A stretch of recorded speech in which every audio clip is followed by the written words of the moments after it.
Genetic engineering is a process where scientists take genes from one species and force it into the DNA of other species.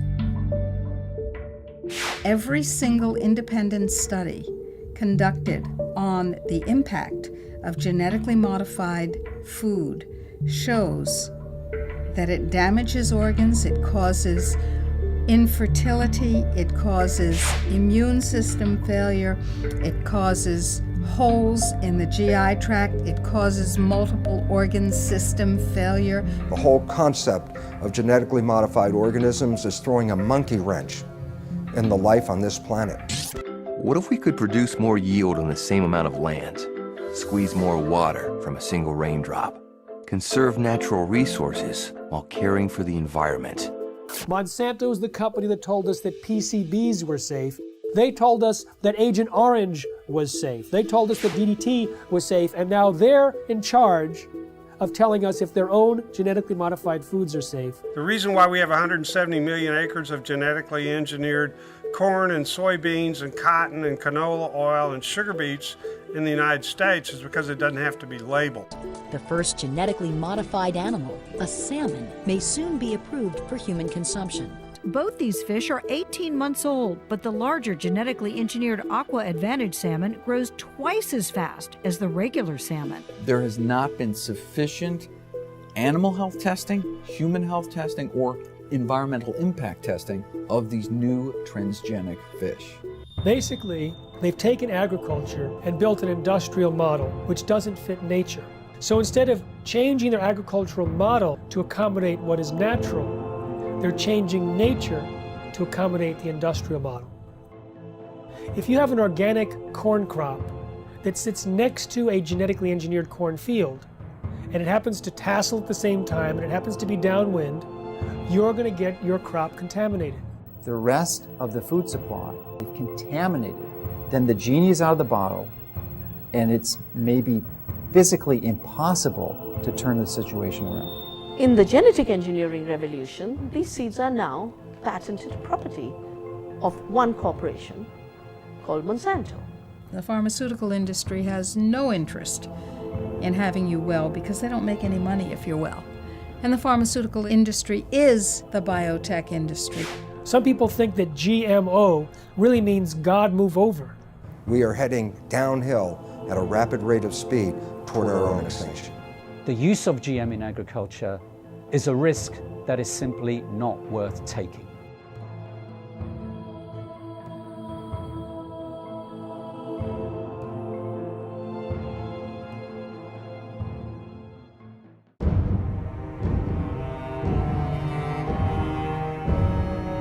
Any scientist that looks into the research or the lack of research on the safety of genetically engineered food comes to the conclusion that these foods should not be on the market. They need another decade or two of research.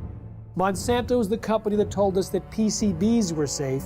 They were convicted of actually poisoning people in their town next to the PCB factory and fined $700 million. They told us that Agent Orange was safe. They told us that DDT was safe, and now they're in charge of telling us if their own genetically modified foods are safe. Because the FDA doesn't require a single safety study, they leave it to Monsanto.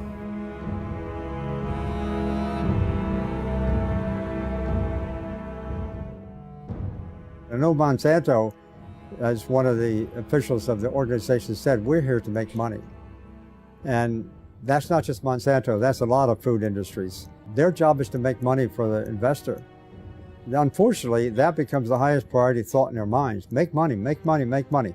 They're not actually making products to make health, they're making money. And so they tend to overlook the health consequences. I think that is a ridiculous sort of approach to the problem. There should be some responsibility being assumed by the producer that when they're producing food, they have a reasonably good assurance that it's a good quality product. That should be the highest priority thing. And then if they can make money with that, fine and dandy. But unfortunately, it's usually the other way around. People in this sort of business are looking for opportunities to make money first priority. And then in this case, maybe letting somebody else worry about the health consequences, maybe even the public. And I think we have it upside down. That is simply upside down. Why did the FDA abdicate their responsibility to protect us? The White House had instructed the FDA to promote biotechnology under the first Bush administration. And so the FDA created a new position for Michael Taylor, Monsanto's former attorney. So Michael Taylor was in charge of policy at the FDA when this GMO policy was created, and then he became Monsanto's vice president, and under the Obama administration was put back in the FDA as the U.S. food safety czar.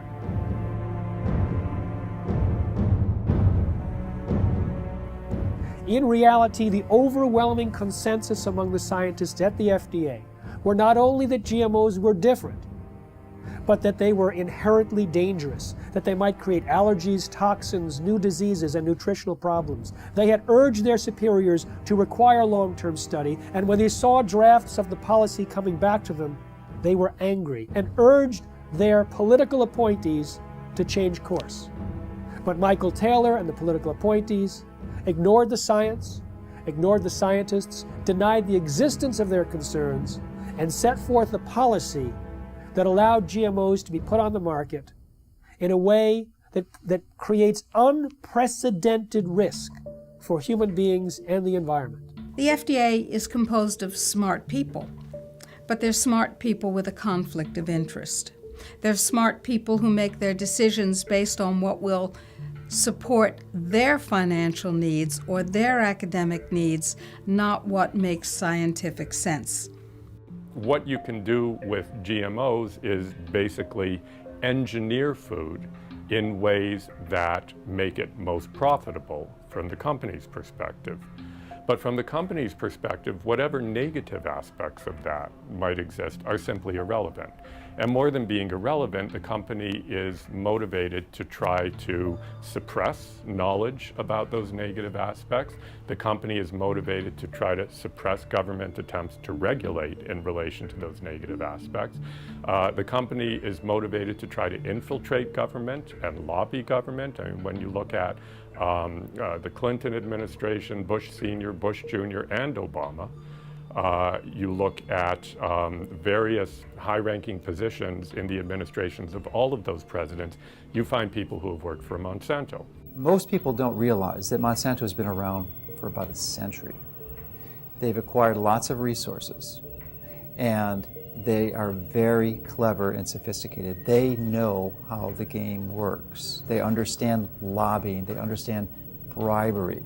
They have been effective at essentially stacking the political structure, the federal regulatory agencies in their favor, to the point that it's almost physically impossible to pass any type of federal regulations or legislation, because the people who make those choices have been in the revolving door of Monsanto. They either previously worked for them or they're paid consultants for them.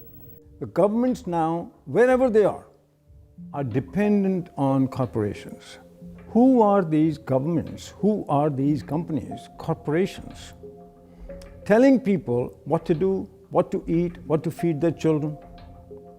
We are people, we're the children of God. We have constitutions, we have our constitutional rights to eat and feed our families that nature produces. They say, no, we don't have that right. In fact, we're going to force that on you. It's the FDA and the USDA who helped lead the charge for these new food safety bills. There's nothing in those bills to protect you. It's there to protect the genetic engineering industry. And unfortunately, if we don't stop this, you won't see organic farmers. The laws in the bills currently are so strict, so arbitrary, that if you are a small organic farmer, you can't meet their requirements for safety. As a result, you'll go out of business. Not a single human being on earth gets up and says, boy, I can't wait to go to the supermarket and buy a GMO food. And why is that? That's because after 30 years and hundreds of billions of dollars of public and private investment, they haven't been able to come up with one thing in this food that actually helps the consumer. No better taste, no lower price, no more nutrition, nothing, zip, zero, nada. 85% of all the genetically engineered crops in this country and around the world are designed so you can soak them with weed killers, toxic herbicides. And who are the big companies that do this? Come on, you know who they are. Monsanto, anybody, what? Who else? DuPont, Dow Chemical, Syngenta, Bayer. What kind of companies are these? Chemical companies. As the chemical seed package has spread, and now with genetically engineered seed that originally was free in India because it belonged to the farmers, or was low cost because it was released from the public sector universities that did seed breeding. In the genetic engineering revolution, these seeds are now patented property of one corporation called Monsanto. They take genetic material, either DNA or RNA, and insert it using very sophisticated techniques and create an artificial life form, a transgenic species that is impossible to reproduce in nature because the reproductive organs don't match. And as a result, once this form is created, here's the danger. It can cross-pollinate, it can contaminate the traditional crops. Percy Schmeiser was a farmer in Canada who was contaminated by Monsanto's genetically modified seed. Well, he realized he'd been contaminated because he used some of this herbicide to kill off weeds around utility poles on his property. When he saw some of the seed did not die from the application of glyphosate, he knew it must be genetically modified. Well, he didn't do anything to purge his property of that contaminated seed. It would actually take 3 years of taking your crops out of use before you could completely purge them of the genetically modified seed. He decided he didn't want to do that because that would be costly. So he saved his seed for planting the following year, and Monsanto said, well, you now knew that you had genetically modified seed. You saved it for planting a second year. That's infringement. They sued him for patent infringement. It went all the way up to the Canadian Supreme Court, and although they found that technically he did infringe their patent, they awarded Monsanto no damages. Both in Canada and the United States, hundreds of farmers have been totally bankrupt, lost their farms and so on through lawsuits by Monsanto.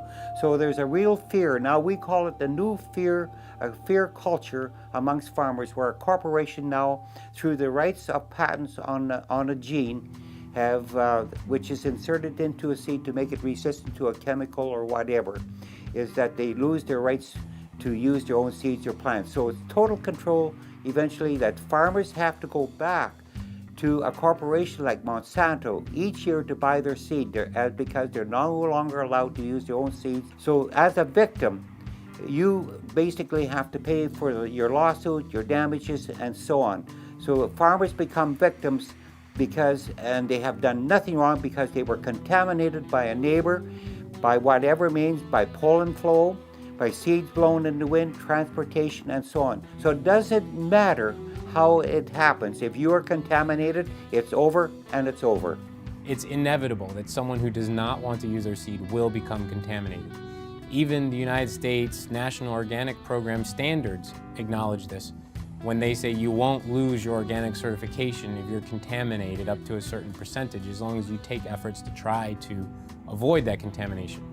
Monsanto has said that it's the responsibility of an organic farmer to use large portions of their own property to set up buffer zones to try to decrease the likelihood that they'll be contaminated by their neighbors. But that's quite perverse when it's their seed that's the new entrant into the neighborhood. In the mid-90s, the UK government gave about $3 million to a scientist to figure out how to test for the safety of GMOs. That scientist was Dr. Arpad Pusztai, the world's leading expert in his field. He worked at the top nutritional research laboratory in the UK, one of the best in the world.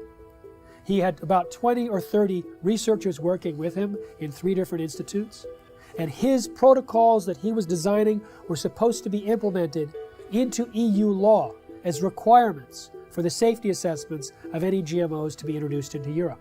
He took a potato that was genetically engineered to produce an insecticide and fed one group of rats the genetically engineered potato. He fed another group of rats natural potatoes, and a third group of rats natural potatoes, plus their meal was spiked with the same insecticide that the GM potato was engineered to produce. So you have GM potato, and natural potato plus an insecticide, and all three had a complete and balanced diet as well.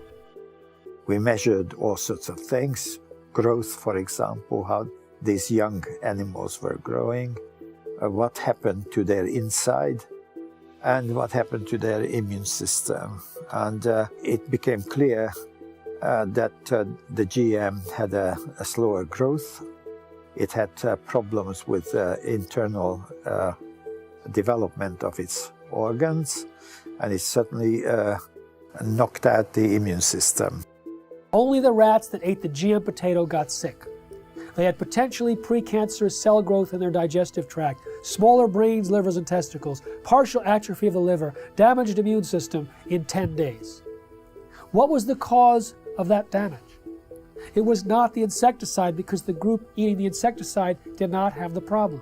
It was understood that it was the process of genetic engineering itself and the unpredicted side effects that caused this profound damage to every system and organ studied.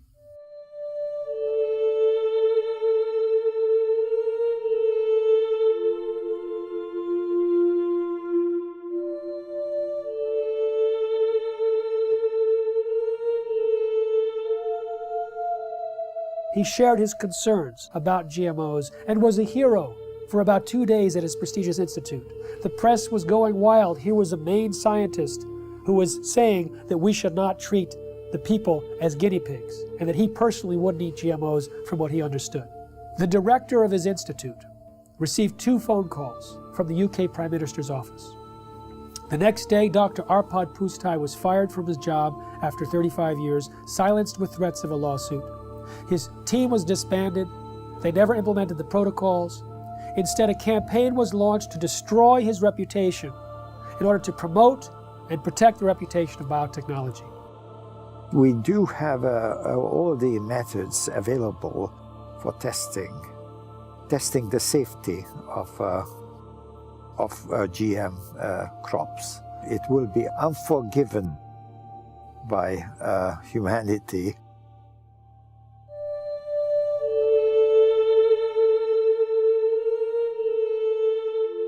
Monsanto's scientists found bacteria growing in a chemical waste dump near their factory in the presence of Roundup herbicide. Now, Roundup normally kills bacteria. This bacteria was surviving. They said, great, let's put it in the food supply. So they took the gene from the bacterium that allowed it to survive the Roundup and put it into soybeans. And now those Roundup-ready soybeans can be sprayed with Roundup herbicide, and they don't die. Just all of the other plant biodiversity in the ground dies. The active ingredient in Roundup is called glyphosate. Glyphosate was patented in 1964, not as an herbicide, but as a broad-spectrum chelator. It hugs a lot of different minerals that are needed and does not allow the plants to access them. It also destroys some beneficial microorganisms in the soil, which normally provide nutrients to the plant. It also promotes pathogenic organisms in the soil, which then overrun the plant. And so it creates weaker plants, stronger disease, and the disease does the killing. Now, what do the livestock in the United States eat? They eat largely Roundup-ready crops. Roundup-ready soy, corn, cottonseed, canola mash, sugar beet pulp, and soon alfalfa. So a huge percentage of their food intake is Roundup-ready crops. Now remember, Roundup pulls the nutrients out of the crop. It makes them unavailable. So now we have millions of livestock eating nutrient-deficient food. And what do we eat? We eat plants and we eat animals and take their milk. So it turns out it's a perfect storm now, not just for plant disease, but for animal and human disease. When 44,000 secret FDA memos were made public from a lawsuit about the subject of genetic engineering, the director of the Center for Veterinary Medicine made it absolutely clear that GMOs in animal feed had a unique danger. Toxins can bioaccumulate in animals and in their milk. And so if there were toxins in genetically modified feed, then we might have higher levels of those toxins in the animals that eat the feed or in their milk or other products from those animals. All our food, 90% of Canadian crops, American crops now are produced by genetic modification, or at least they're contaminated with genetically modified corn, genetically modified soybean, genetically modified everything. 95% of all the genetic modifications are done in order to allow the plants to survive more chemicals being sprayed on them and to allow the animals to survive more drugs being put into them. And of course, what happens is that when their genes are changed, our genes are changed by consuming them, just as the superweeds and the superbugs are genetically altered by consuming them. The bug eats the plant, its genes change. The animal eats the plant, its genes change. We eat the animal or the plant, our genes change. Our babies' genes change, and the change is permanent. They do not want you to know which products you're buying in the grocery store might contain genetically engineered ingredients. They say that label would confuse consumers. And they say there's no difference between genetically modified foods and non-GMO foods. Well, that's absurd. That's what the word modified means in genetically modified. It is modified, it is different, and it is, in many ways, a threat to the health of the people of our nation and people around the world. Genetic engineering is a process where scientists take genes from one species and force it into the DNA of other species. Even though there's been very little study on the health dangers, there's been sufficient evidence of harm to cause the American Academy of Environmental Medicine to say all doctors should prescribe non-GMO diets to everyone. They say that the animal feeding studies link GMOs to reproductive problems, immune system problems, accelerated aging, organ damage, gastrointestinal distress, dysfunctional regulation of cholesterol and insulin, to name a few. If you take the gene of a cow that helps it to produce milk, that produces a hormone called the bovine growth hormone, and if you take that hormone and you start injecting into the cow, the idea here is then the cow will produce more milk. The companies like Monsanto and Eli Lilly, who invented this hormone independently, and they said there's nothing wrong in doing that because it's substantially the same hormone that the cow produces. That is wrong. Because even if you take natural bovine growth hormone and you give injections of it to cows, then the cows will get sick. Just like if you took human insulin and you started to inject human insulin back to people, they will get insulin shock, they could die. But the cow receiving this hormone will actually be sick. It'll have pus in its milk because it's producing too much milk. The teat canal of the cows will get infected, will have to be treated with antibiotics.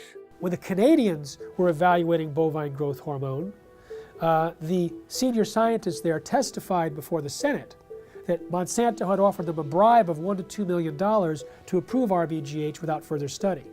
They say documents were stolen from a locked file cabinet in the government's office, that they were being pressured to approve the drug, which they thought was of questionable safety.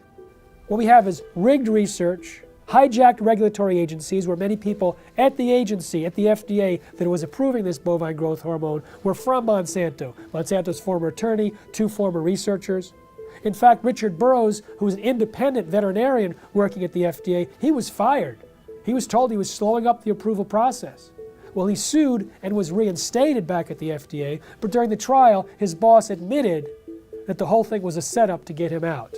He was in the way of the approval of bovine growth hormone. In the U.S., there's evidence that articles have been published that scientists who do any research on that possibly could show negative results of genetically engineered crops are harassed. They are denied funds. The universities that depend on industry money are pressured to not allow this or to discourage this kind of research. Monsanto's own research shows that when rats were fed this BT corn, they had signs of toxicity in the liver and kidneys. When genetically modified soybeans were fed to rodents, we've seen changes in the testicles changing from pink to blue, changes in the sperm cells, changes in the uterus and ovaries, in the DNA functioning of the embryo offspring. In 2001, a small California biotech company called Epicite patented a gene, which causes both men and women who eat it, in the form of any product, to produce antibodies to sperm. If the men eat the Epicite gene, they produce antibodies to their own sperm, rendering them irreversibly sterile. If women eat the Epicite gene, when they have intercourse, their bodies produce antibodies to the sperm that has been deposited, and they become infertile through the destruction of the sperm. Now, DuPont and Monsanto formed a joint venture, purchased the Epicite firm, and, quote, commercialized the Epicite gene. Do you want to know if the food that you're eating contains the Epicite gene? Sure you do. How about the food that your children are eating, or your grandchildren? Sure you do. We've seen smaller babies, a death rate that's 5 times that compared to controls. Sterile babies, even babies with hair growing in their mouths. And this has been done by government scientists as well as independent scientists who are at the top of their field. Pay close attention to what you're about to see. These rats have been fed with transgenic corn during their entire life cycle. The tumors they suffer from are enormous. The study that revealed the effect of the GMOs on the health of these rats has just been completed. It lasted for 2 years. We spent over a year trying to obtain transgenic corn because no GMO manufacturers were willing to provide them. This is because Monsanto requires contracts to be signed stipulating that the seeds must not be used for testing. We wanted our study to be independent. Every rat was dissected to identify the way each diet, GMO and Roundup on its own, had acted on the metabolism of each animal, focusing on the development rate of the tumors that only start to manifest themselves after the initial 3-month period. Each step up represents a large tumor, which can measure 17 millimeters by 17 millimeters. 94% of them take effect in the mammary glands, which would equate to breast cancer in a woman. We are faced with renal tumors for the males. Some males also suffer from mammary tumors. One could have thought that the main cause of death was coming from the pesticide added to the corn. But what the study highlighted, and this for the first time ever, is the fact that the transgenesis itself could have killed the rats. What this means is that just by interfering with the genome of the plant in order to modify it, we are faced with repercussions that no one could have anticipated. This is enough to make us reconsider all the scientific precepts that led to the creation of GMOs. We realized that GMOs without any Roundup residue were responsible for an increase in the death rate of females and of some males. This is the GMO that is being eaten by the Americans, but also the GMO that has been approved for importation by European agencies, and that contaminates our food. When they allow animals to graze on the cotton plants after harvest in India, for years and years there was no problem. When they introduced this Bt toxin-producing cotton, thousands of sheep died, buffalo died, goats died. I've interviewed the people myself, seen pictures of their dead animals. These animals were successfully grazing on non-Bt cotton plants for years. In one case, 13 buffalo grazed on Bt cotton plants for a single day, and within 3 days they were all dead. Unfortunately, there's not sufficient follow-up. One small non-governmental organization pleaded with the government in India, please do some research on these animals. The government refused. They pleaded with universities offering to pay for the research themselves. They refused. So this small NGO did their own research. They put 3 sheep in one field with Bt cotton Bollgard 1, 3 with Bollgard 2, and 3 with non-GM cotton. Within a month, all 6 sheep eating the Bt cotton plants died. But 3 eating the non-Bt cotton plants had no symptoms. But their research was dismissed because it wasn't a government agency or a university. So we have a situation where the evidence is there, but it's not being paid attention to because it's being drowned out by the big bucks and the biotech industry with their tobacco-type science and their distortion and denial of the facts. Unfortunately, Monsanto's lobbying power and their financial weight, they are able to use corrupted corporate science, something that I call cigarette science, to get these products slipped into our food stream. The only human feeding study ever published on GMOs showed that the gene that was inserted into the soybean transferred into the DNA of the bacteria living inside our intestines and continued to produce that protein. So if it happens to be an allergen and you're allergic to it, you may be continuously triggered over and over again by the production of that allergen from within inside your own intestines. When we look at the quality of the nutrients in our soil, we see that that has become actually a victim of industrial agriculture, which destroys the microorganisms in the soil and then puts in a few nutrients as if that were enough to provide a healthy diet. It turns out that the current industrial agricultural model was based on surplus military products after World War II. They had extra bomb-making material that worked as fertilizer, so they created the synthetic fertilizer industry. They had excess nerve gas that they could use as insecticides, so they created an insecticidal industry. And by steering the farmers and the land-grant universities and all the population towards these high-input, corporate-driven agricultural models, we actually stripped away some of the health and some of the nutrients that were vital and are vital to the health of the people and of the livestock.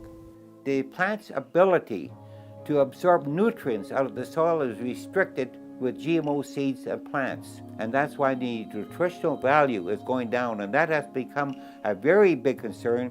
And there's a very big concern that many of our foods that we eat, nutritional value contents have to be rechecked because it has changed. It alters the structure of a plant when you put a GMO gene into a plant. So you no longer have the same type of plant and you've changed the makeup. Monsanto is the only company I know of that doesn't want you to know you're buying something that has their technology inside it. You know, cell phones, computers, automobiles, everything else we purchase, clothing, is branded because everyone wants to know, they want consumers to know that their product is inside whatever you're purchasing. But Monsanto wants that to be a secret. If you go and purchase any of their bags of seed and you look at the back, there's a big, huge box with a big stop sign. And when I first saw this, I thought that meant stop, this seed is dangerous. Don't swallow it, wash your hands after you've touched it. Now, all those health warnings are lower down the bag in smaller font. If you look in the box where the stop sign is, it actually says stop. These seeds are protected by the following patents. Your use of these seeds must be in compliance with the license agreement. You may not save the seeds for replanting, blah, blah, blah, blah, blah. So they object to labeling of food that consumers buy, but they have no problem with labeling their own product with all of their patent numbers. So there's some things that they want the public to know and other things that they don't. Traditionally, the proponents of genetic engineering have stated that there's relatively no risk or essentially no difference between genetically engineered plants and products and conventionally raised products. Well, new studies dispute this quite widely. There was a study done last year in the Journal of Reproductive Toxicology that showed that over 93% of genetically engineered toxins were found in the blood of pregnant women and 80% in the fetuses. So this potent crop toxin is being transferred into the population. Genetically modified soybeans has as much as 7 times the amount of a known allergen compared to non-GM when the two are cooked. With corn, there's a gene that's normally shut off in corn, but it's switched on accidentally in Monsanto's corn, and that gene produces a known allergen. There's also more herbicides used on these genetically modified herbicide-tolerant crops like Roundup Ready soy, and the excessive herbicides might promote allergic-type reactions.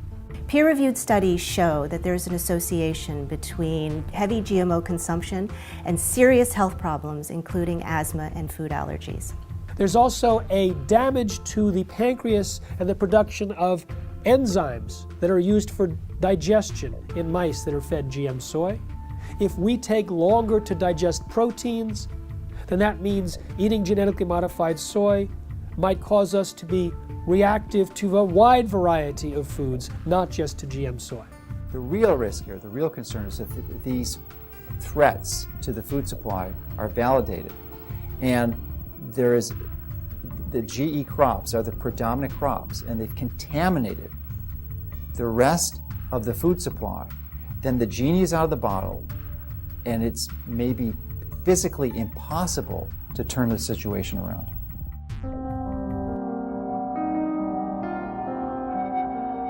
There has been no long-term research on the concept or consequences of what this genetic modification does, not just to us, but to the environment. And right now, from all the research that's showing up, it says this has a very negative and profound effect on destroying the environment in which we live. So therefore, I find it senseless that the government would support and condone genetically modified foods without even having the basic research to understand the liabilities involved in creating these monster organisms and putting them into our world. The conversation in Europe and in countries in South America and in Asia is much more sophisticated in terms of its understanding of science, the importance of independent peer-reviewed science that isn't contaminated or corrupted by corporate influence. Here in the United States, you know, the birthplace, the bedrock of the free market system and democracy, we are having our rights corrupted by corporate influence. The major impact that Monsanto has, their ability to get their products approved with minimal scientific oversight and minimal review of these products for human health testing is really an abomination. The entire scientific foundation underneath genetically modified organisms is false because organisms are not genetically determined. And when we understand that, we recognize that the only way to create crops that will benefit humanity is to understand nature herself and learn to live in harmony with it. And this is a completely different approach than humans have had for the last couple hundred years, where we always thought, oh, humans' job was to control and dominate nature. In that process, we are now leading the world into the 6th mass extinction of life on this planet. 5 times in the history of this planet, life essentially got wiped out and started all over again. The 5 previous mass extinctions are attributed to things like comets or asteroids hitting the Earth and destroying the environment. We are now deep into the 6th mass extinction of life on this planet. We are losing species of organisms faster than even in the previous 5 mass extinctions. But the source of the problem is much closer to home than a comet or an asteroid. Science has recognized that it's human behavior that is undermining the web of life. Rather than trying to control nature, our mission is actually how to learn to live in harmony with nature. The FDA, which treats the American people as slaves, knows that if people knew the truth about how healing their foods can be and how dangerous the processed foods really are with all their chemical contaminants and their genetic modification, if people knew the truth, they would demand food freedom. They would demand access to healing herbal therapies and healing dietary supplements. They would demand that the FDA back down from its intimidation campaigns that have been leveled against producers of dietary supplements and herbal remedies and raw dairy products and so on. The people would demand that if they knew, and that is why they are kept ignorant under this campaign of disinformation currently being waged by the FDA. I've been vigorous in my opposition of these strategies that these large corporations use to use their influence for their benefit. And as a result of my positions, I'm frequently criticized by their own local networks, the skeptic networks and such. And they're also their ability, because they are so politically connected, to use the federal regulatory agencies to come after me personally, to file claims against, or statements against my company, and also to criticize me such that it can be viewed in most of the traditional media to skew the information, the truth of what we're saying. They twist the tables. It looks like we're the bad guys when actually nothing could be further from the truth. We're just seeking to help people understand what the true reality here is, and give them the tools to make that distinction and give them the right to know. In the early 2000s, Monsanto and the biotech industry vilified a scientist for his linking of Bt corn to a decrease in monarch populations. 2 years ago, another research paper came out confirming that yes, Monsanto's Bt corn and their Bt cotton products were actually reducing the habitat of monarch butterflies. Monarch butterflies are the canary in the coal mine on the prairies in the Midwest. Of the major impacts, the negative environmental impacts that these products are having. The large-scale cultivation of GMO crops can harm biodiversity in a number of different ways. One is that in the case where the crop is engineered to be tolerant to a herbicide, such as Roundup or glufosinate, then the application of high doses of these weed killers destroys the weeds upon which other organisms normally would be consuming. So the insect population is reduced, and then there isn't the insect population upon which the birds are also consuming. So there could be a knock-on effect on the biodiversity within the fields where herbicide-tolerant crops are being grown. And indeed, large-scale field trials sponsored by the UK government several years ago now did indeed find that in fields that were growing herbicide-tolerant sugar beet and canola, that the biodiversity in these fields was markedly reduced. There's a lot of information now on bee colony collapse, and it's now linked to certain of the chemicals that are sold by certain of the major companies. So there's a lot of concern now about the bees dying, because now we'll lose a major insect that pollinates our plants, and so that also has become a big concern. But it's all related. It all goes back to the massive increase of new types of more powerful chemicals, more toxic chemicals than we ever had before. And that's why we have many of our beneficial insects are being killed by these new types of chemicals. GM carries novel health and environmental risks, which we are now beginning to measure, both in terms of environmental impact and also outcomes in feeding trials, controlled feeding trials in animals. Then I feel that the use of GM in agriculture is a risk that is simply not worth taking. GM doesn't address root causes of problems in agriculture. At best, it is a symptomatic cover-up. No genetically modified crop can grow unless it's attached to some kind of a pesticide. Those pesticides, more and more, are in these plants. They may have killed the weeds, they may have killed the insects, but the product is still on the plants. And if it's washed off, then it's in the water, it gets into the lakes, it gets into the oceans, it's everywhere. And it's toxic, it causes cancer, it also causes endocrine disruption. That's a technical term for change of hormones. They don't even want to label that this is genetically modified. The milk is genetically modified, or the crop is genetically modified. They say, if we label that, we won't be able to sell it because people won't buy it. Of course, people won't buy it because people don't want it.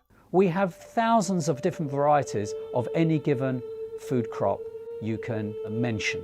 And by simply dipping in to this already existing reservoir of varieties of crops, resurrecting old crop varieties which have been displaced, could readily meet our food needs without having to resort to the risky procedures associated with GM. What is an herbicide-resistant crop It's a crop that you can spray the hell out of it with a toxic chemical and it won't die. It kills everything except that particular crop. And so you have the ability not only to sell the seeds to the farmer, you're going to sell them the companion pesticide. So you get two sales for one, and they're going to have to come back to you every year and get them because once you start applying these poisons on this scale, your farmland is so devastated that to convert to organic, for example, is economically difficult. The most comprehensive analysis of GMOs shows that they actually reduce yield. But sustainable technologies, they can increase yield by an average of 79%. What BT corn does and BT soy does and what Roundup Ready does is it decreases labor. It's labor saving, as if we need less farmers in this country. And we have a limited planet, so more people farming is the key to higher yields, not chemicals. GMOs are stealing the money away from these more appropriate technologies. We have more food per person than any time in human history. We have enough food grown to feed 11.3 billion people. What we don't have is the ability for people to access that food, and so it's not a silver bullet of increased yield that the biotech industry tries to sell us. The ISTAD report proved that organic and sustainable agriculture had the same and higher yields than conventional, chemical-intensive, genetically engineered crops. These herbicides are actually having a major impact in killing the beneficial soil microorganisms in the soil, which actually not only add to the yield gains, but also the nutritional value of these plants. Cotton production has increased in this country because of acreage, not because of the BT technology. Rice and wheat production increased in India because of irrigation acreage. Land and water account for it, not the seed and the chemicals. In fact, the seed and chemicals have created a scarcity. First, the new seeds had to be grown as monocultures, so you had less food. Today, we are importing pulses from Canada, from the United States. Very vital to a vegetarian diet. We're not growing pulses because our monocultures have no place for pulses. Pulses give you free protein. Pulses give you free nitrogen fixing. All of that was wiped out. Oilseeds, farm trees, agroforestry. The water use of this so-called Green Revolution was 10 times more compared to equivalent farming systems. One huge problem with the GMOs is that they have completely blown out conventional breeding in our land-grant colleges. And we only in this country have 10% of the vegetable seeds that were available to our forebears 100 years ago. Our seed stock is going down the toilet, and we can't even use our land-grant colleges to breed in a standard way because there's no money for it. And that is a huge, huge, huge threat to the future of agriculture, to lose the skill of breeding standard, which is in fact what all that food you see on your grocery shelves, all those vegetables came from thousands of years of farmers sharing their seeds. As a result of the loss of beneficial soil microorganisms, not only have the yields gone down, but there has been a dramatic increase in the rise of crop diseases, which are infecting corn and soybeans in the U.S. We're sacrificing, our soil just because it's an easier way to farm. And trying to convince ourselves it's more economical, but it's not. I'm seeing neighbors' fields who've been doing this stuff for 15 plus years. They can't get rid of a lot of weeds now. These weeds are getting resistant to the glyphosate herbicide, so farmers are upping rates, more herbicide. And then all of a sudden that's not doing it anymore, so you have to switch herbicides. So now the soil is just more and more and more full of poison. So there's going to be more sickness in that field. It's going to be more susceptible to diseases, insects. It won't make it through drought periods as long. The same crops side by side, right across from each other. The natural plants are going to make more over time. And you have a soil that you continue to poison, nature's going to win.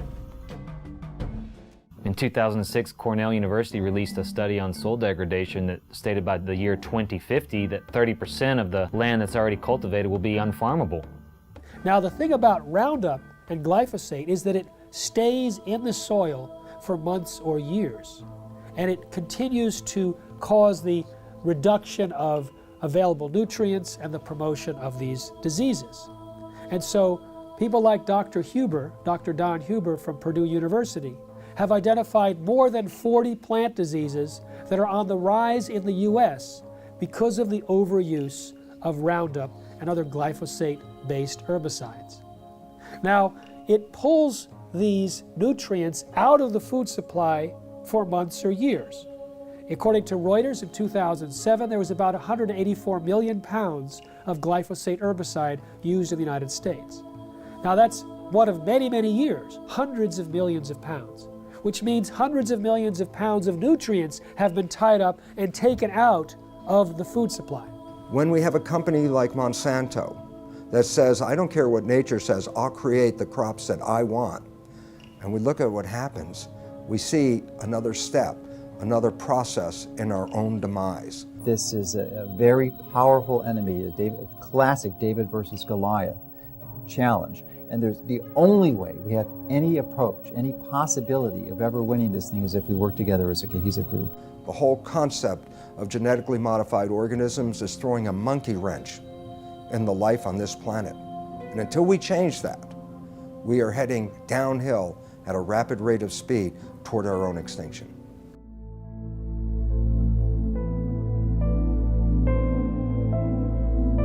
Genetically modified organisms are living beings where genetics or DNA of one species is taken out and transported artificially into another organism, and in other words, some sort of genetic manipulation, genetic engineering has occurred.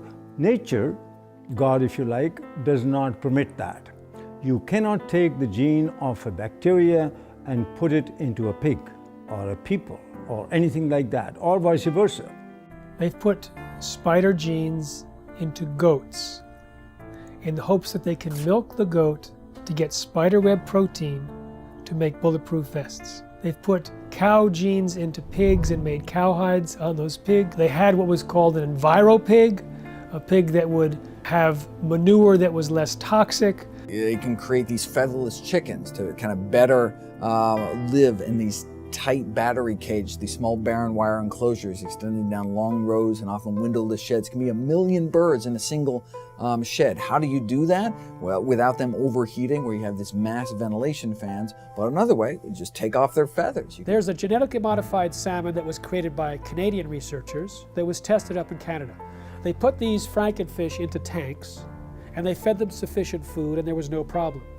When they reduced the amount of food, the frankenfish freaked. They started killing and eating their neighbors. So what happens if the FDA approves these frankenfish and let's say they escape into the ocean? I don't know what's worse, the extinction of natural salmon or the roving of these frankenfish going around and killing and attacking other species and changing the whole ecosystem balance. They both have a mating advantage because they're larger, but they have a survival disadvantage. And it's that combination that, should a male transgenic fish escape into the wild, cause the rapid collapse and extinction of both transgenic and wild fish in as little as 50 generations. Scientists take genes from one species and force it into the DNA of other species. Now, the process itself creates massive collateral damage in the plant or animal, but they don't test for those changes and the side effects before they introduce, say, the crop into our food supply. DNA is the inherited material of life, and it is where genes are structured. So we inherit half of our DNA from our mothers and half of our DNA from our fathers. And within the DNA are the genes that encode for all the structures of the body. So the DNA is like a blueprint. Just like an architect has a blueprint for a building, the DNA is the blueprint for all the structures of the body.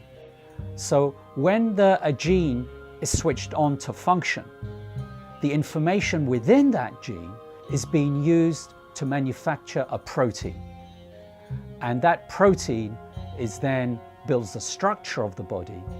And then proteins in the form of enzymes carry out all of the chemical reactions of the body that constitute the living organism.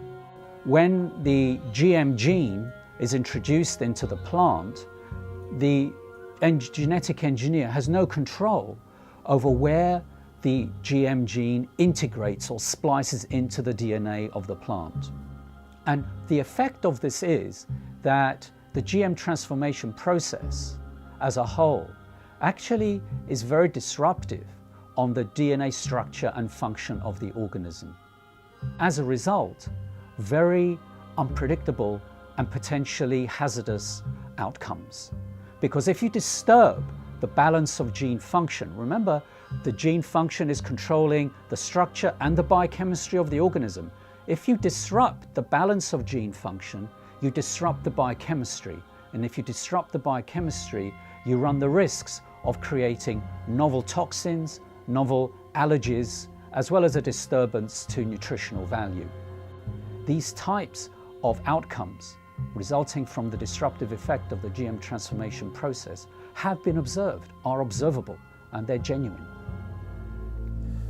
With our understanding of epigenetics, the new science of how environmental signals control our genes, we're introduced into the chemistry of where do the signals come from that select the genes and modify our genetic activity. Well, we used to say everything was due to the genes, but now we find there's a class of molecules called microRNA. They're very small RNA molecules, and they're found in all the cells. And these microRNA molecules are molecules that adjust the reading of our genes. And well, a new understanding has been found about the microRNA molecules. And when we eat food, the microRNA from the food is picked up by the digestive system and not broken down. The microRNA is taken into our own body intact. And now what they followed is the microRNA from food ends up in our own cells, like in our liver and other cells in our body. And these microRNAs still have the same function. They change our genetics and they change our readout of our genome. And the significance is profound. It says when you eat genetically modified foods, we are eating a new class of microRNAs that have never really been in the world before. And yet, these microRNAs are picked up by our biology and adjust our own genetics. So, in a sense, the old story, we are what we eat, actually now has a biochemical foundation. And then all of a sudden it says, if that's true, then why would you risk your life eating a genetically modified food containing microRNAs that can totally distort our own biology and cause great problems in our lives? The process of genetic modification is a completely irreversible process. Once it has been carried out, it affects the reproductive cells of the organism. So any effect you have, for good or for bad, is then passed down through the subsequent generations of that particular organism. And that's true for plants and animals. Indeed, for any genetically modified organism. And this now has to be understood because when we eat genetically modified foods, not only does it affect our own cells like that, but we also know that the bacteria in our gut that are required for our survival, we need these bacteria. The bacteria also pick up the genetic engineered genes. And we modified the gut bacteria. And you say, well, why is that relevant? Well, not only do we need the gut bacteria for our survival, but the gut bacteria change our genetics. Information from the bacteria is picked up by the digestive cells and adjusts the digestive system cells to be compatible with the bacteria in our gut. There is a dialogue and a communication. If you alter the genetics of the gut bacteria, by definition, you've completely altered the development and genetics of our own cells. Way back in the 70s, they developed this grand vision of being able to splice in high yield and drought resistance and all sorts of, pest resistance, and they dreamt of patenting those genes and having proprietary ownership of these genes. And during the 80s, that indeed came about from a number of court decisions. They believed they could make billions of dollars from these proprietary gene transfers into to make food do certain things or crops do certain things. When the evidence came out that there were fundamental flaws in the genetics, they just did not want to know. They didn't want to do the research into these issues of food safety. and they went ahead with their development, yet they weren't doing the basic research. You see, GMOs are the product of an infant science. And now we are feeding that product to the entire population. And it's known to create unpredicted side effects. And no one is testing to see if the rise in all these diseases since GMOs were introduced in the mid-90s is caused or promoted by these GMOs. If Monsanto's patent on a gene, if that patented gene gets into any, and I'll use the term, higher life form. So what does that mean? Birds, bees, animals? And the question I have to ask, what about human life? If Monsanto's patent gene gets into you, gets into me, does that say they own me? Do they own you? These are all questions that that the courts and our governments will have to address. How far does the patents on genes on life go? There have been over 140 lawsuits filed by Monsanto against farmers, including against those farmers who wanted nothing to do with Monsanto's genetically modified seed. When you ask Monsanto whether genetically modified seed is natural, they have two answers, yes and no. And it depends on which side of Washington, D.C. they're talking. If they're at the FDA or the USDA, they say genetically modified seed is absolutely no different than natural food. It doesn't need to be tested, doesn't need to be labeled. The public doesn't need to know if their food's been genetically modified because it's no different. Then when they're on the other side of Washington, D.C. at the patent office, and the patent office is saying, well, you don't deserve a patent because your seed is no different than natural food. They say, oh no, it's not. It's completely different. We've invented something brand new. It's radically different and it's so inventive we deserve not just one patent, we deserve entire portfolios of dozens and dozens of patents. Because the United States was the only country in the world, still is, that allowed genetically modified organisms or any organisms to be patented. Up until then, living organisms or their products could not be patented. So the patent for insulin, genetically modified insulin produced in the E. coli bacteria, was given to Eli Lilly.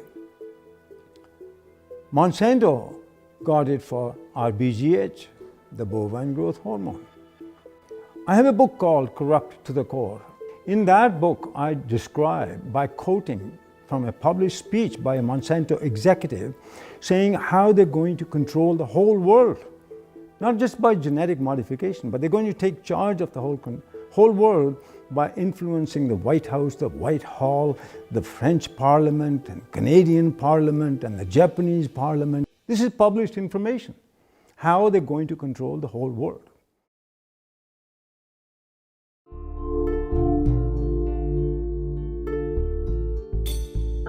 American people are beginning to become more aware and wake up to the fact that their government has been corrupted by corporations and the food that they're feeding themselves has possibly serious human health risks. In the European Union, where labeling is required, there's almost no genetically engineered food on store shelves and restaurants. There's almost none of it planted. Today, more than 50 countries around the world allow labeling of genetically engineered foods.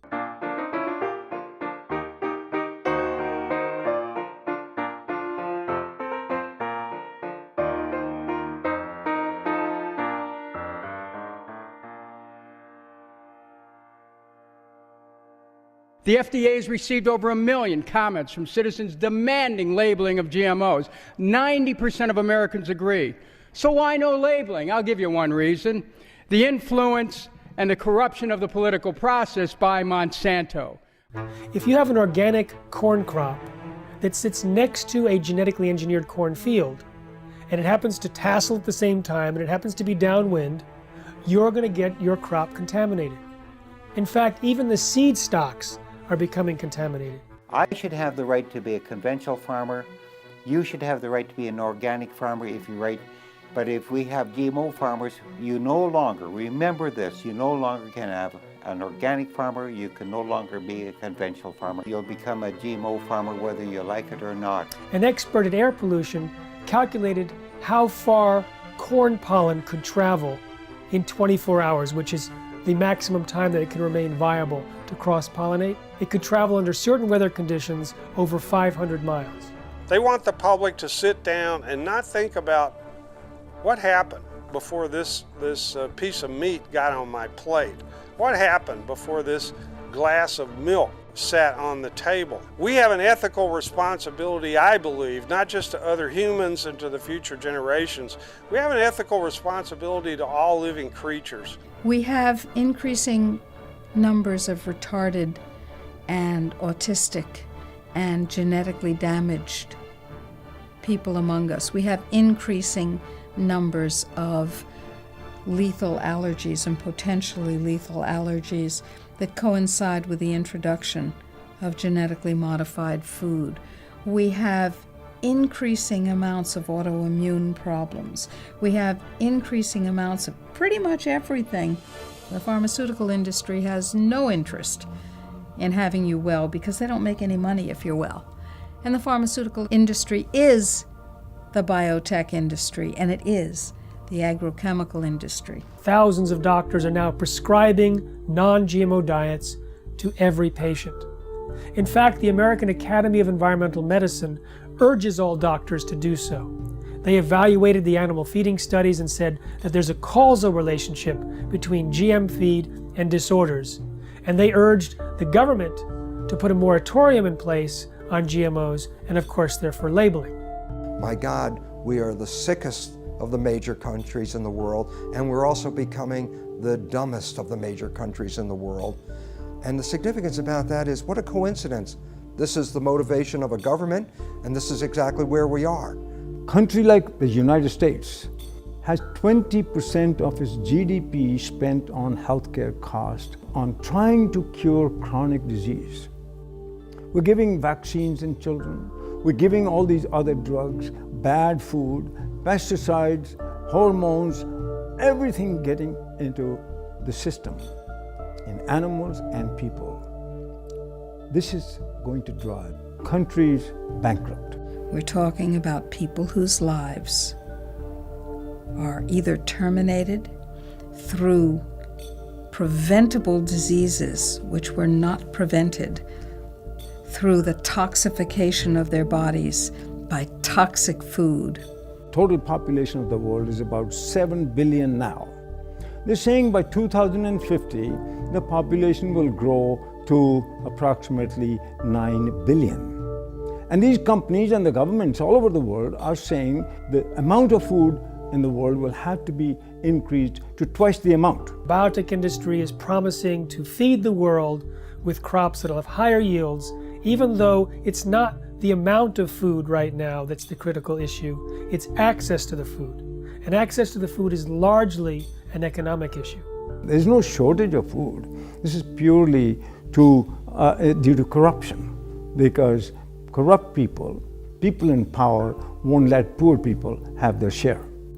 Now, since GMOs were introduced, there has been a dramatic increase in infertility in the United States. But there's significant evidence both in laboratory animal feeding studies as well as livestock experience to point a finger at Roundup-ready crops as a potential cause. The newest information of a study just published a week ago shows that these toxins in the food have actually been associated with an increased intensity of obesity, and this is found in salmon and rats.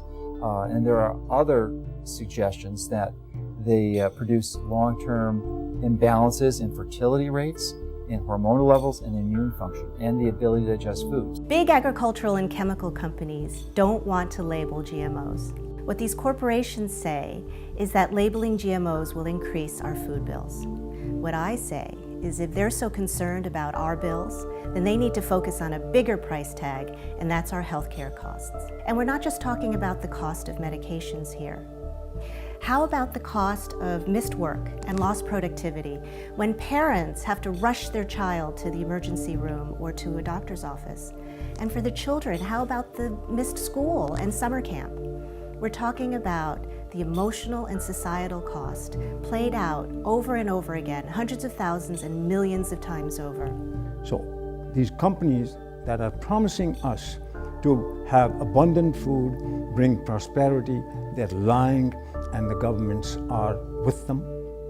I think if you really want to know the true story about what corporations are doing in our society, about the various harms and dangers that they present, you can't rely on mainstream media. You have to go deeper and you have to go further. That's going to be a very important piece in us moving forward. The fact that we do have those sources of investigation that are not beholden to corporations or corporate media, and that we do have a mechanism in the internet for disseminating them broadly. We have this sort of common enemy that has allowed the profession, the healthcare professionals and the journalists and a whole variety of individuals and media sources who you wouldn't think would be aligned, and typically many of us have disagreements on certain issues, but we've all come together to realize that this is a very powerful enemy, a classic David versus Goliath challenge. And there's the only way we have any approach, any possibility of ever winning this thing is if we work together as a cohesive group. So what you see is Monsanto genetically contaminating crops, monopolizing seed and destroying biodiversity, turning farmers into serfs through this indebtedness, corrupting government, undermining law and regulatory process, and worst of all, polluting scientific knowledge. They're polluting genetically, they're polluting politically, and they're polluting epistemically. They're even stealing our minds. Through the food we eat, through the television and programming and the news media we receive, that information alone constitute what you might call the nocebo information. That negative information about the world is causing us to become sick. The food we eat exacerbates that same problem. We are living in a situation where we must take back our own power. They can surround the Congress, they can surround the congressional offices back in their district, they can surround the Monsantos and the city groups. And that's what they got to realize, that that's the first stage, because people showing up and massing together with agendas and with good artwork and signs and music scares the hell out of these politicians and their corporate masters. Let's use the power of government to support what we want, which is to have choices. Stand up that you should have the right, a human right to grow the foods and crops that you want. Americans have a right to know if their food is genetically engineered. It's time for labeling. It's time for people to know how their food is being produced. It is completely pro-capitalist to have things labeled. That's where you know what you're getting. And if the consumer over and over and over again says they want to know, they want the choice. But producers are freaked out because the choice is not going to be for them. We have to start now and not let more contamination exist and more danger to human health and the environment to the massive use of chemicals. So by stopping GMOs and eradicating GMOs, you'd also then stop less chemical use and more danger to the environment. And all of us are very concerned about human health and the environment. What's going to get your children through this and your grandchildren's generation? What are we handing off to them? What are we passing down to them? If the earth is us and it's our greatest legacy, what are they inheriting?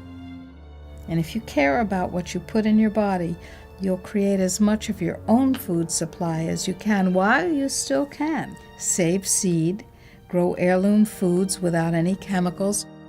I mean, there's dozens, if not hundreds of methods and ways that we can go about correcting this and preventing this, but we have to start making those changes now. It's very important to be an organic farmer for the future of our children and our grandchildren and even ourselves in the food that we eat. Don't give up your rights, our human rights to this. If what's important to you is what goes into your body and what your health is now and will be, then you have to become activated. But to do that, we have to recognize there's a new science, and that new science completely pulls the foundation out under the conventional science of genetics and GMOs. That science is false and destructive. And the wake-up call is knowledge. Knowledge is power. Lack of knowledge, a lack of power. And what this world is suffering from now is a lack of knowledge, because we do have knowledge. We have knowledge that says how we can thrive, live to a ripe old age of over 100 very easily, and enjoy the experience of being on this beautiful planet. In most Native American cultures, their beliefs or their concepts were based on, will this last for 7 generations? Whereas we're asking, what can get me through this year economically? 1 year, 12 months. That's one of our greatest problems right now, is to leap over that barrier, that mentality. Globalization has happened, it's here. But its effects have to be reversed. Globalization in a good way, where people learn about each other, people learn about each other's religions, to tolerate each other's spirituality, work together, work in nature, work with God. Because it's time for us to re-empower our lives. For 10,000 years, humans grew crops without chemicals. You know, it's time that we get mandatory labeling. It's time we cut down the biotech bullies to size. And then now, let's have that discussion again about chemical agriculture versus organic or traditional agriculture. The overwhelming majority of the public want us to produce food and to raise animals in the natural, healthy, humane way, in a way that doesn't destroy the environment, public health, and the climate. And we're going to get to that point, but it's going to require, as I often put it, the food fight of our lives.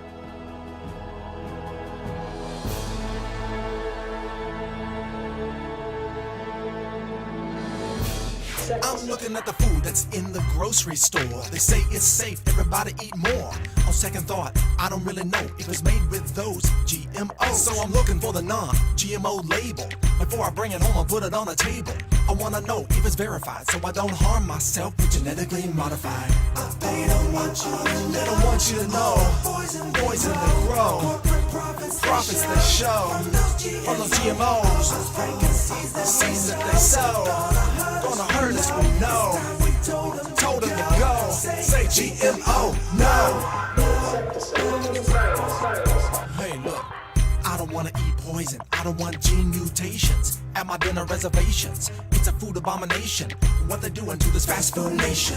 They take artificial gene combinations, inject them in seed variations so they can grow their frankenfood imitations, while the side effects cause medical patients. Keep the profits alive while they're spraying on the food with name brand herbicides, and all the while they're spreading their lies. Monsanto destroy a farmer's lives, and the FDA just keeps it all going, saying it's safe even though they all know it's just poison, stealing away your life, and that's what you eat, genetically modified. They don't want you to know.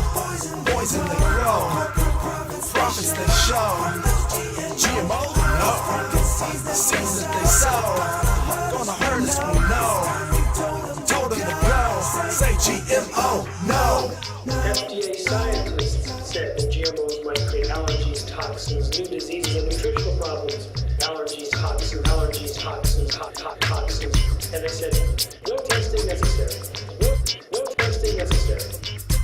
GMO safety, that's a corporate myth. If you don't believe me, listen to Jeffrey Smith. He's the man with the plan, gonna do what he can to help us all get those GMOs banned. But we need you to lend a hand, take a stand against this food stand. It's a mission for the health condition worldwide, cause we don't wanna live genetically modified. No testing necessary. No insecticides. Living inside of us. No testing necessary.